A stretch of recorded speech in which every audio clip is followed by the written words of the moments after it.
지금부터 개정판 한국사 능력검정시험 심화 해설 60회를 시작하도록 하겠습니다. 자, 1번 가시대 생활 모습으로 오른 것은, 자, 이곳은 유네스코 세계유산으로 등재된 화순 고인돌 유적입니다. 보통 이제 유네스코 세계유산에 등재된 고인돌 유적 그러면은 강화도 부근리 이걸 많이 따지는데 화순도 유명하죠. 고창도 유명하고요. 예.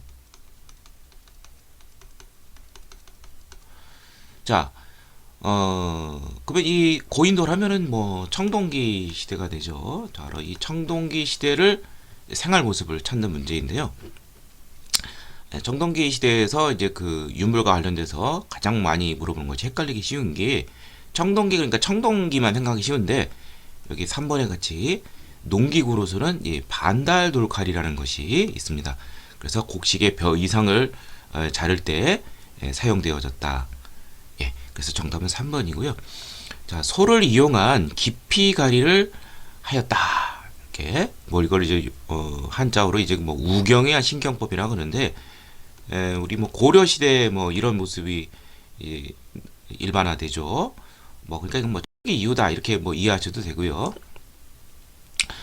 그 다음에 주로 동굴이나 바위 그늘에 살았다. 이동에 편리한. 이건 구석기 시대가 되겠죠. 구석기 시대에서 제일 많이 모르는 형식이죠. 빗살무늬 토기 하면 친석기를 대표하는 토기고, 주먹도끼, 그리고 집게, 뭐 자르게, 밀게, 글게, 개자로 끝나는 거, 이거 뗀석기죠. 이거 구석기가 되겠죠. 신석기는 뭐 돌 뭐뭐뭐로 많이 시작을 해요. 뭐 돌삽, 뭐 돌보습 등등등등 이런 건 이제 간석기라고 보시면 되겠습니다. 정답은 3번이 되겠고요.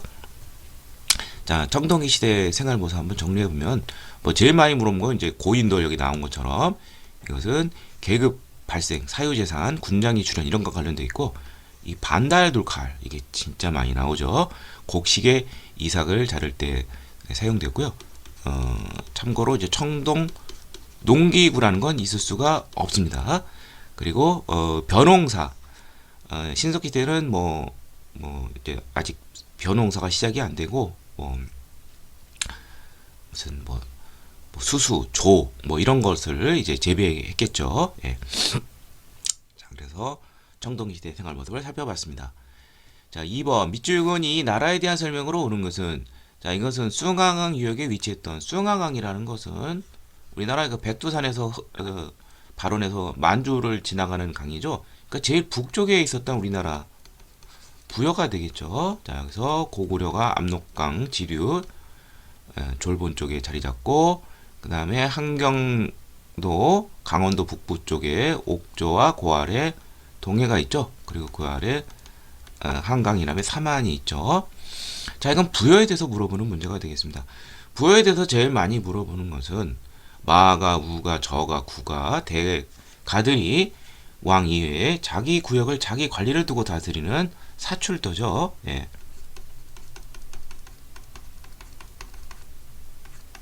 예, 말소, 돼지개. 자, 이 나라는 또 그 영고라는 제천 행사가 있는데 여긴 12월이고, 그다음에 형사치수제, 형이 죽으면 형수를 동생이 취하는 거죠. 이거는 뭐 고구려도 동일합니다. 자, 나머지 보도록 하죠. 신성구역인 소도를 두었다. 자, 이건 사만과 관련되죠. 사만은 재정이 분리가 돼서 제사장인 천군이 다스리는 신성한 구역이죠. 범죄자가 들어가도 잡아가지 못합니다. 국가 권력이. 음락 간의 경계를 중시하는 체카라는 제도가 있었던 나라는 폐쇄적인 국가, 동례가 되겠고요. 정사회의에서 국가중대사, 귀족회의, 이거는 백제에 대한 설명이고요. 고구려는 제가회의, 신라는 화백회의가 있죠. 사회질서를 유지하기 위해 범금 8조 또는 8조법, 이건 고조선이 되겠죠. 오늘날 전해지는 것은 살인, 상해, 절도 요 세 가지 조항만 있죠. 자, 초기 국가 부여에 대해서 다시 한번 정리해보면 사출도가 제일 많이 나옵니다. 4명의 대부족장이 다스리는 곳이죠. 말, 소, 돼지, 개를 상징하죠. 영고라는 제천 행사 12월, 그리고 우제전법 뭐 앞에도 나왔지만 이제 그 소의 굽을 달궈서 갈라지는 것을 점을 치는 것이죠. 그 외에도 뭐 일책 12법이라고 그래서 절도죄에 대해서 12배로 갖게 하는 제도, 그리고 앞서 나왔던 형사치수죄, 요거는 고구려와 공통적인 풍속이 되겠습니다. 3번 가 나라에 대한 설명으로 옳은 것은 김해라고 되어 있어요. 수로왕 김수랑이 건국했다고 전해지는 금간가야가 되겠죠. 자, 금강가야가 되겠는데요. 금강가야는 이제 전기가야 연맹의 맹주로서 두각을 나타냈었죠. 가야사 전반부에. 그러다가 400년 경자년에 고구려 광개토 대왕이 여기까지 침공을 하게 되죠. 신라를 쳐들어온 뇌구를 토벌하는 거에서 여기까지 오게 되면서 맹주에서 이제 떨어져 나가게 되다가 이제 후기 가야명은 이제 대가야, 고령의 대가야가 이끌게 되고 532년 버풍왕 때 신라에 복속이 됩니다. 그래서 정답은 1번이 되겠습니다. 자, 유학 교육 기관으로 주자감을 둔 국가는 발해가 되겠죠. 그 다음에 지방에 22 담로를 두어 왕족을 파견하였다. 이건 백제 웅진 시기 무령왕이 이러한 조치를 취했죠. 화백회의에서 국가 중대사를 논의했다. 이건 신라. 자, 단궁, 과하마, 반어피, 요 특산물이 있던 나라는 이제 동해라는 나라가 되겠습니다. 좀 신기한 특산물 요 세 가지 나오면 동해라고 보시면 되죠. 자, 금강가야를 다시 한번 좀 더 설명을 해보면, 자, AD 42년경 김수로가 건국을 했다. 금강가야에 여러 또 6가야 또는 뭐 12가야 뭐 이런 게 있죠. 전기가야명의 맹주이다. 그리고 그러다가 이제 그 400년 경자년에 고구려 광개토 대왕이 여기까지 쳐들어오게 되면서 약화가 되죠. 그러다가 버풍왕대 신라에 복속이 되었다. 자, 그 다음에 이제 고분이 있어요. 대성동 김해. 자, 또 알아둘 것은 이제 그 후기 가야명의 맹주인 대가야는 어디에 고분이 있느냐? 이건 고령에 위치하고 있죠. 고령 지산동 고분에서 볼 수가 있습니다. 대가야 문화에서는. 그리고 철이 많이 생산된다는 거. 그래서 한 9년가 외등에 수출을 하고 금강가야 전에 이제 변환도 이러한 뭐 변환이랑 금강가야랑 별 차이 없어요. 예, 이런 것을 볼 수가 있습니다. 자, 다음 4번 다음 상황 이후에 전개된 사실로 옳은 것은, 자, 소종방이 백제를 평정하자 백제가 멸망했다는 것이죠. 660년 흑치상지, 뭐 어쩌고 쭉 나오는데, 이 흑치상지는 백제 멸망 후에 뭐 복신, 도침 등과 함께 백제 부우 운동을 일으켰던 장군이죠.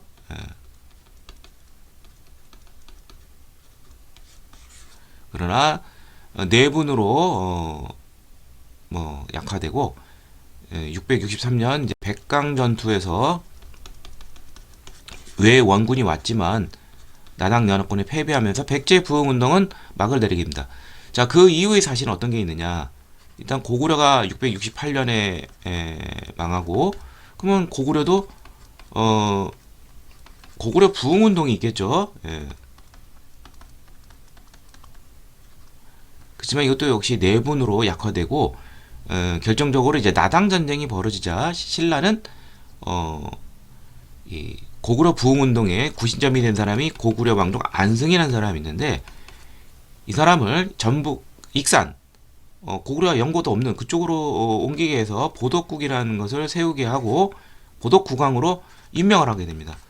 그러면서 그 지역에 있던 당군을 이제 몰아내는데 이용을 하게 되고, 그 다음에 이제 그 나당 전쟁에서 실질적인 두 전쟁의 승리, 육전에서는 675년 매소성 전투, 그 다음에 해전에서는 676년 기벌포 전투를 끝으로 해서 삼국이 통일이 됩니다.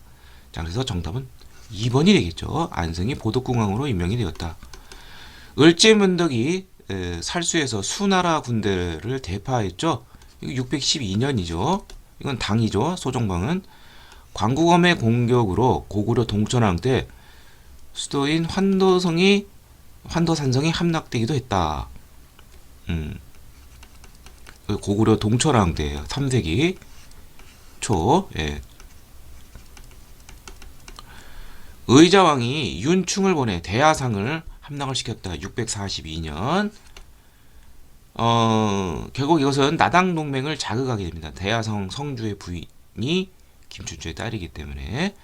그다음에 계백이 이끄는 결사대가 신라군에 맞서었다. 이거는 바로 나당 전쟁 최후의 결전이죠. 황산벌에서 결국 오천 결사대를 가까스로 이긴 다음에 백제를 평정하고 이렇게 나오는 거죠. 정답은 2번이 되겠습니다. 자, 삼국통일의 연대기를 많이 물어보니까 한번 정리해보죠. 백제, 아까 나왔던 의자왕대의 윤충 장군을 통해서 신라 대야성을 함락을 했다. 642년. 신라는 당시 선덕여왕인데, 이는 결국 아까 나왔지만 딸이 죽었기 때문에 이때 김춘추가 처음에는 이제 고구려로 가서 보장을 찾아갔는데 실권자 연개수문이 중령 이북의 땅을 내놓을 것을 요구하면서 오히려 감금을 했죠. 탈출하고서 당으로 건너가서 나당 동맹을 진덕여왕 때 648년 체결하게 됩니다. 나당 동맹군은 약한 고리인 백제를 먼저 멸망을 시키죠. 황산벌 전투 때 계백장군. 그리고 아까 나온 것처럼 백제 부흥운동이 있었고요. 복신, 도침, 흑지상지. 백강 전투에서 외 원군이 패배를 하면서 막을 내리고요. 자, 668년 고구려가 멸망합니다. 이것도 이제 그 연개 소문이 665년 죽으면서 내분으로 가속화됐죠. 자, 그 다음에 고구려 부운동이 있었어요. 뭐 건모잠이라든지 뭐 고연무라든지 여기 나온 뭐 안승을 이제 구심점으로 해서 했었죠. 자, 나당 전쟁 이제 신라까지도 다 이제 다 복속시키려는 당나라의 야욕에 맞서서 나당 전쟁이 일어나는데 안승을 전북 이상의 보덕국 쪽에 이 국왕에 임명을 해서 회유를 했다. 이거 좀 잘 나오니까 잘 알아두시고요. 육전에서는 뇌서성 전투, 해전에서는 기벌포 성리를 통해서 삼국 통일이 완성이 됐습니다. 5번 다음 검색창에 들어갈 왕에 대한 설명으로 오는 것은 자 재위기간이 자 일단 고구려인데 63년이나 뭐 이런 게 나와요. 물론 더하기도 했죠. 79년까지 한 사람 바로 장수왕입니다. 진짜 장수했죠. 413년에서 491년 79년이나 재위를 했는데 장수왕하면 제일 떠오르는 것이 남진 정책 그 구심점을 삼기 위해서 평양천도를 했죠. 국내성 압록강 지류 쪽에 국내성에서 대동강 평양으로 427년에 옮겼습니다. 자 그리고 뭐 중국 북조 북위에도 사신을 파견하고 남북조 뭐 등거리 해결했죠. 그 다음에 이제 시험 문제 말하는 것이 63년 이게 475년인데 백제 한성을 함락시키고 백제 계로왕을 죽이고 백제가 웅진천도하게끔 했었죠. 자 나머지 보도록 하죠. 낙랑군을 몰아내고 영토를 확장했다. 이 땅의 마지막 항구인 낙랑군을 몰아낸 왕은 4세기 초에 미천왕이 되겠죠. 313년 압록강에서 대동강까지 진출했고요. 자 을파소 고국천왕 때 국상이죠. 건의로 춘대춘납의 빈민구유제도 진대법을 고국천왕 때 시했었죠. 영랑이라는 독자적인 연호를 사용한 사람 광개토 대왕이죠. 장수왕의 아버지. 북조 전진의 순도를 통해서 불교를 수용한 사람 소수리망.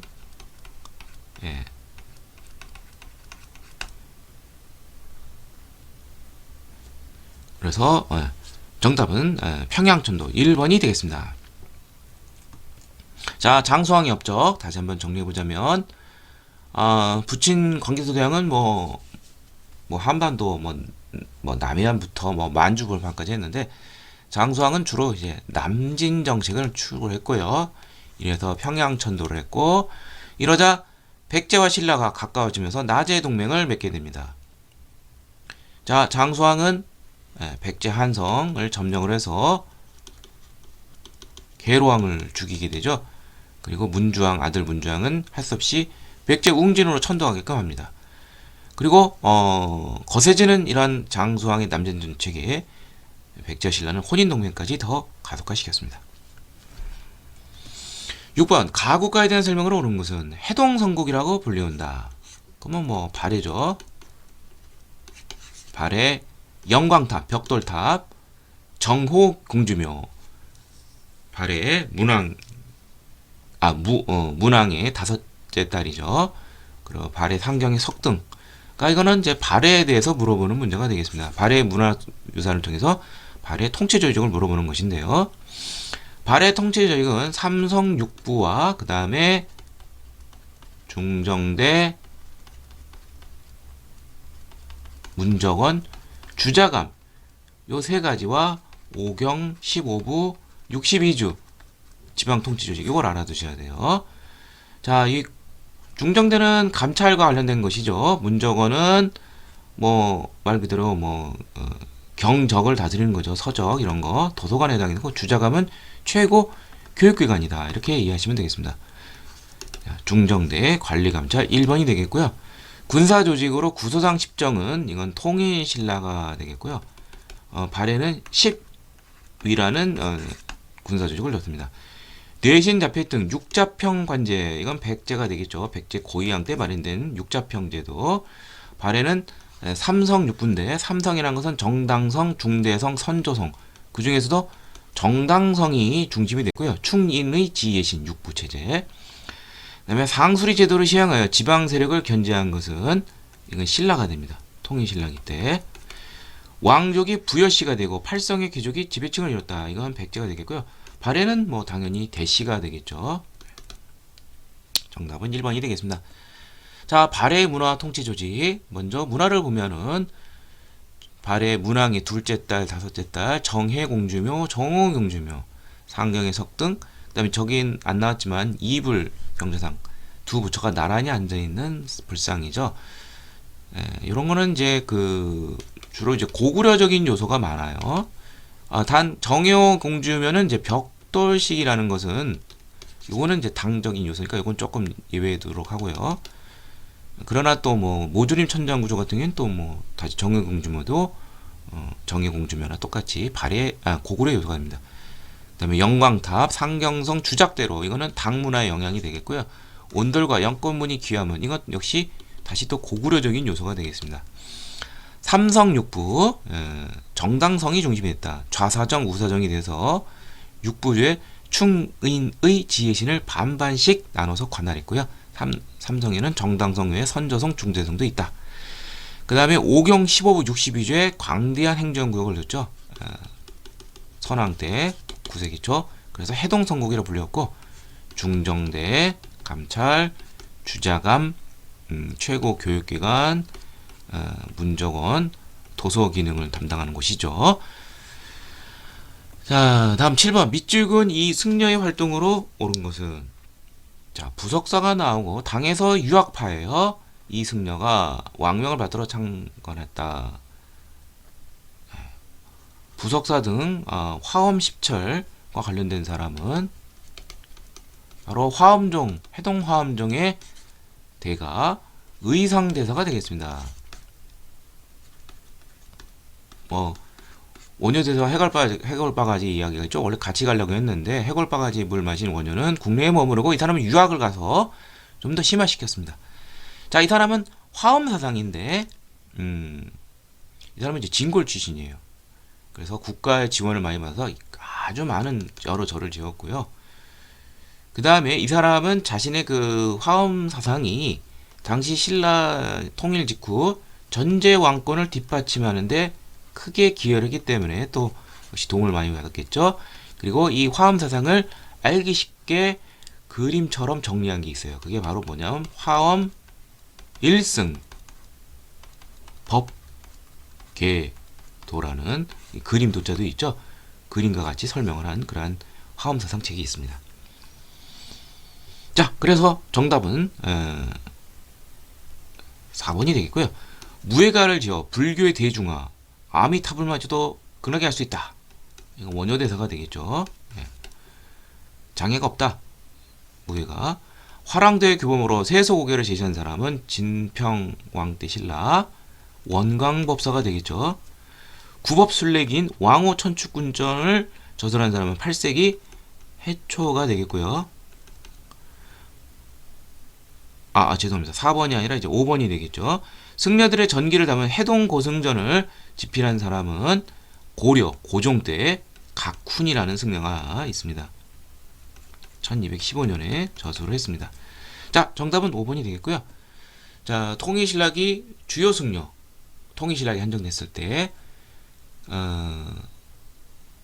원효, 의상, 해초 요 세 사람을 알아두시길 바랍니다. 원효가 좀 더 의상보다 선배가 되겠고요.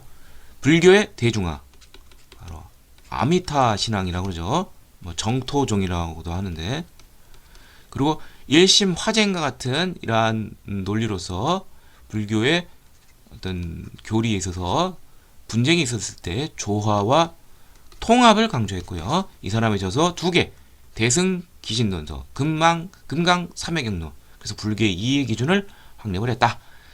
의상은 화엄사상, 책은 화엄일승 법계도, 그 다음에 부석사 등 화엄 10차를 건립을 했고, 이 원효의 사상은 아미타 신앙은 이제 내세적인 거잖아요. 극락에 갔다는 건데, 의상은 현세에서도 우리가 고난에서 구제를 받을 수 있다. 관음 신앙을 강조를 했습니다. 해초는 구법순례기인 왕후 천축궁전을 저술했죠. 8세기의 그런 승려입니다. 원효 의상은 7세기고요. 8번 밑줄근 이 왕의 업적으로 오른 것은 이 왕은 김음돌의 난을 장인임에도 불구하고 숙청하고 왕권을 강화했다. 아버지인 문무왕을 위해 가문사를 완공했다. 만파시적 고사와 관련있다. 완산주, 청주 등 구주를 갖추었다. 바로 신라 통일 직후 전제왕권을 확립한 신문왕이 되겠습니다. 자, 이 사람에서 제일 많이 나오는 것은, 자, 귀족들을 많이 눌렀어요. 그 중에서도 경제적으로 누르는 게 확실하죠. 그게 바로 뭐냐? 관료전을 지급을 하고 노급을 폐지했다. 노급이라는 것은 토지와 거기에 살고 있는 농민들도 여격을 징발하고 공무를 거둘 수 있는 그런 포괄적인 권리예요. 이런 혜택을 주는 이 노급을 폐지하고 대신 관료전이라는 것은 토지에 대한 수조권만 주는 거죠. 네. 자, 그래서 정답은 4번이 되겠습니다. 자, 나머지 불사조. 거칠부를 시켜서 자랑스러운 신라의 역사를 편찬하겠다. 신라의 최전성기였던 영토 확장왕, 진흥왕이죠. 545년. 이사부를 보내 우산국을 복속을 했다. 지중왕이 되겠죠. 지중왕 13년, 512년. 건원이라는 독자적인 연호를 사용했다. 이거는 지증왕의 아들 버풍왕이 되겠습니다. 536년에 신라 최초로 독자적 연호를 사용했고요. 관리 선발을 위해서 독서산품과 국학생을 대상으로 해서 독서산품과라는 독서 능력에 따라서 관리에 임명을 하는 거죠. 이건 통일신라기 때 원성왕이 되겠고요. 788년입니다. 원성왕 4년. 정답은 4번이 되겠고요. 자, 우리 신문왕의 업적 다시 한번 정리를 해보면, 뭐 아까 좀 빠졌는데, 그 수중릉을 이제 문무왕, 아버지가 문무왕인데, 그래서 수중릉을 조성하고 가문사를 건립을 했고, 그 다음에 만파식적이라는 만경창파를 잠재우는 필이, 요 고사 나오면은 신무왕과 아버지 문무왕 관계를 생각하면 되겠고요. 장인이 김음돌도 숙청할 정도로 강력하게 귀족을 눌렀다. 그런 것이 바로 전제왕권 확립이 되겠고요. 뭐 쉽게 말해서 이제 뭐 중앙관제, 그 다음에 지방관제, 특히 그 다음에 군제, 이런 거를 다 신문왕 때 완성이 됐다고 보시면 돼요. 그래서 아까 뭐 구주오소경 같은 경우는 신문왕 때 확립이 됐다, 이렇게 완성이 됐다 보시면 되겠고요. 귀족들의 경제적 특권을 제한하고 오는 것, 노급을 폐지하고 그 전에 관료전에 지급했다. 그 다음에 유교로 최고 교육관 국학을 설립을 했다. 682년. 이런 업적도 알아두시길 바랍니다. 9번 가인물에 대한 설명으로 오는 것은, 이 사진은 태봉의 철원 도성에 촬영된, 자, 이 태봉이라는 나라는 그 전신이 마진 후고구려가 되겠죠. 그러면 이걸 세운 사람, 애꾸는 신라의 왕자 출신이라는 궁야가 되겠죠.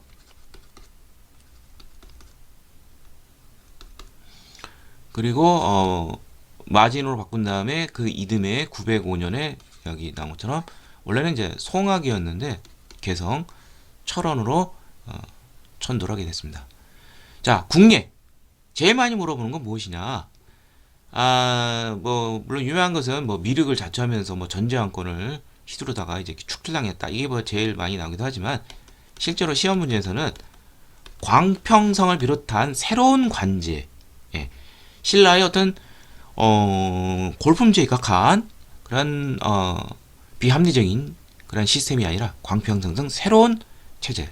그래서 이건 뭐 고려 왕건도 초기에는 광평성 체제였었죠. 자, 그래서 정답은 바로 5번이 되겠고요. 반대로 이제 그 후백제를 세운 견훤에 서 많이 보러온 것은 의외로 외교 감각이 뛰어나서 중국 5대 십국 당시 중국의 후당이라든지 5월 등의 사신을 파견한 것은 견훤이 되겠습니다. 자, 나머지 보죠. 금마저의 미륵사, 이게 이제 익산 미륵사를 창건한 사람은 의정왕의 아버지 백제무왕이 되겠습니다. 선왕공주의 남편이라고 하죠, 신라. 1, 2천 전투에서 후백제 신금의 군대를 격퇴한 사람은 고려 태조 왕건이 되겠죠. 936년. 패정개혁을 목표로 정치도감을 설치했다. 자, 이거는 뭐 좀 잘 모를 수가 있는데, 이건 이제 원 간섭기 때 충무왕이라는 뭐 이제 나이 어린 왕 얼마 못하고 이제 죽게 되죠. 충무왕 때 있었던 일이고요. 이때 패정개혁은 이제 그 원간섭기니까 그 권무세족들 문제, 토지와 그 뭐 농민들 노비화 문제겠죠. 자, 정답은 5번이 되겠고요. 자, 견훤과 국리에 대해서 다시 한번 정리해 보면, 먼저 견훤을 먼저 보면은 후백제, 그래서 전주 900년 완산주에 도읍을 했고요.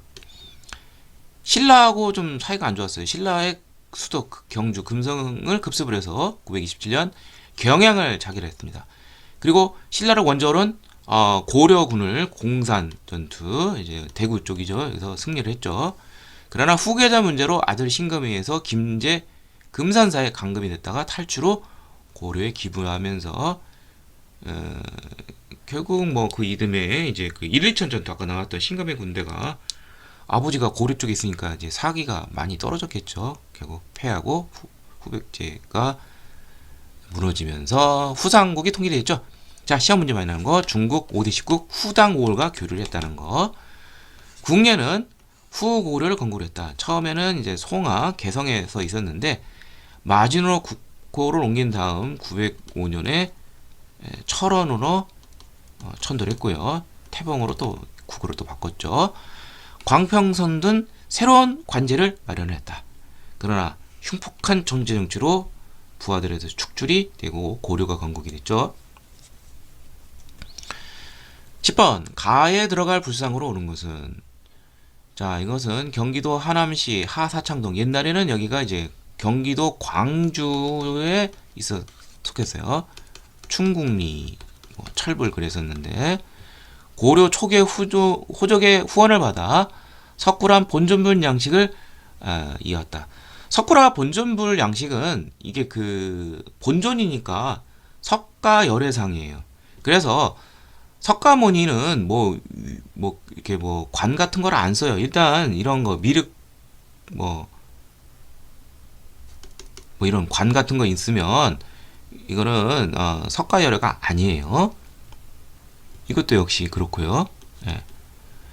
자, 그러면 이거 아니면 이건데 딱 봐도 석굴암 본전분 보면은 이렇게 요거랑 비슷하게 생겼죠. 예. 이렇게 딱 위험 있게. 예. 자, 그래서 이게 이제 그 석불이 아니라 이건 이제 철불이라는 거. 예. 호족의 후원을 받아서 대형 철불이 고려 초기에는 이제 그 호족들 지역에 영향을 받는 대형 불상이 많이 나왔어요. 그래서 요거 외에도 충남 논산에 보면은 이제 관촉사가 있죠. 그 은진 미륵이라고 하면 미륵 보살 입상 아주 커다랗게 생긴 거 있죠. 그 외에도 이제 뭐 마의 석불이 많이 나와요. 이제 마의 석불이니까 이제 뭐 이렇게 나올 수가 없죠. 이제 그 절벽 비탈에 세워졌기 때문에. 그래서 뭐 안동, 이천동이라든지 용미리, 파주, 이런데 이제 대형 마의 석불이 많이 있습니다. 자, 여기서 뭐 3번과 4번은 저도 잘 몰라요. 알 필요도 없고요. 네, 1번과 5번은 잘 알아두시면 좋습니다. 이거는 연가 7년이라는 것이 기명이 되어 있는 금동열의 입상인데, 이거는 희한하게 경남 의령에서 출토가 됐어요. 그럼 경남 의령이면 뭐 신라 아니면 뭐 가야 이쪽으로 생각이 쉬운데, 연가 7년이라는 것은 고구려와 관련된 그러한 연호입니다.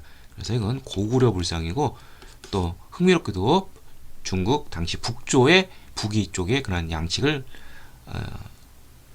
따온 것 같아요. 그 다음에 5번은 유명한 국보 83호 삼상간을 쓴 금동 미륵 반가, 이렇게 반쯤 걸터 앉은 생각하는 상, 우리나라 최고의 걸작이죠. 요게 이제 그 삼국시대 때 백제라고 보는 사람도 있고 뭐 신라라고 보는 사람도 있긴 한데, 아무튼 요것들은 꼭 알아두시기 바랍니다. 일단 정답은 2번이 되겠습니다. 자, 그래서 이제 그 주요 예술적 불상을 보면은 삼국시대 때는 아까 나온 것처럼 금동 미륵보살 반가상, 그 다음에 연가 7년명 금동 열의 입상, 이거 이제 고구려와 관련됐죠. 통일신라기 때 석굴암 본전불 너무나도 유명하죠. 자, 이거를 계승한 게 하남 하사창동 철불과, 또 하나가 이제 부석사 소조 아미타 열의 자상, 이게 좀 더 멋있게 만들었죠. 이런 것 등이 있다는 것도 좀 알아두시기를 바랍니다.